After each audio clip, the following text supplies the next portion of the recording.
নমস্কার, আমি ঈশা। চলে এসেছি আজকে আইবুড়ো ভাতের তৃতীয় পর্ব নিয়ে। আজকে আইবুড়ো ভাত ছিল আমার আর প্রীতমের একসাথে দিদিভাই বাড়িতে।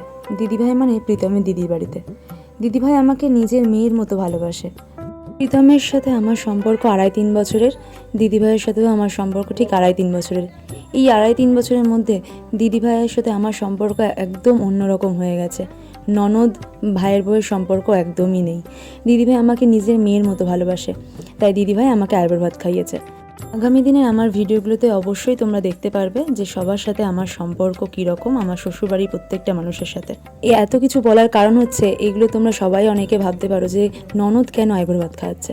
যাকে আমি এখন দেখো পুরো রেডি হয়ে গেছি, আর দাদাভাই আমাকে 2খানা ফুল এনে দিয়েছে একদম শাড়ির কালারে, যাতে আমি মাথায় পরতে পারি।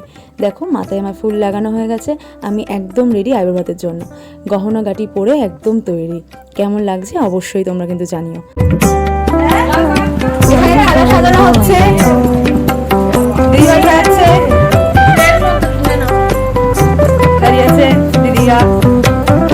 এখানে কাকিমা দাঁড়িয়ে আছে। ও কি সুন্দর লাগছে সবাইকে। ভিডিও করছি একদম, এগুলোই স্মৃতি। আর এখানে চন্দ্রিমা সাজাচ্ছে, এখানে সাজানো হচ্ছে, বর বসে আছে। হ্যালো, খুব ব্যস্ত তাই দেখাতে পারছি না। আয়োজন হচ্ছে, আর এই যে হচ্ছে আমাদের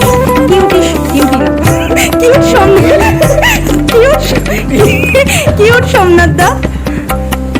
কিউট বলে ফেলেছি।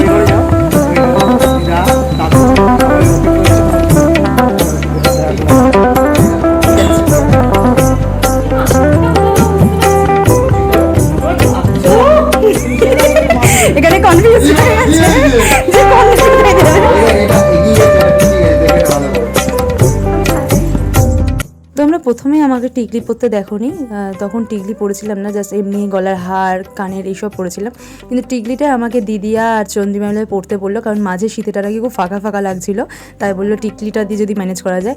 আর এখানে দেখো দাদাভাই কত সুন্দর গোলাপ ফুলের পাপড়ি দিয়ে এই জায়গাটাকে ডেকোরেশন করছে, আর খুব সুন্দরভাবে দিদিভাই সেই সকালে উঠে আমাদের জন্য অনেক রান্নাবান্না একসাথে একা হাতে করেছে, তোমরা দেখতেই পাচ্ছ। আর এখানে দিদিভাই ছোট ছোট ক্যান্ডেল নিয়েছিল এই জায়গাটা ডেকোরেশন করার জন্য। খুব সুন্দরভাবে এই জায়গাটা সাজানো হয়েছে। তোমরাও জানিও যে তোমাদের কেমন লাগে।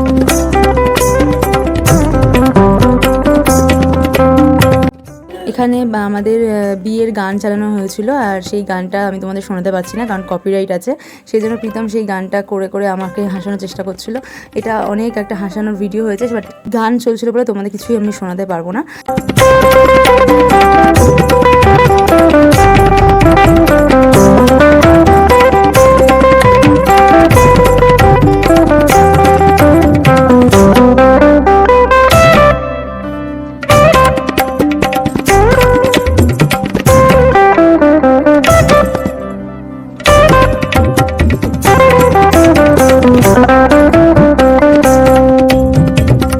তারপর একে একে আমাকে প্রীতমকে সবাই বড়রা আশীর্বাদ করছিল ধান দ্রব্য দিয়ে।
ভিডিওটা এতখানি, দেখা হচ্ছে খুব তাড়াতাড়ি পরে একটা ভিডিওতে।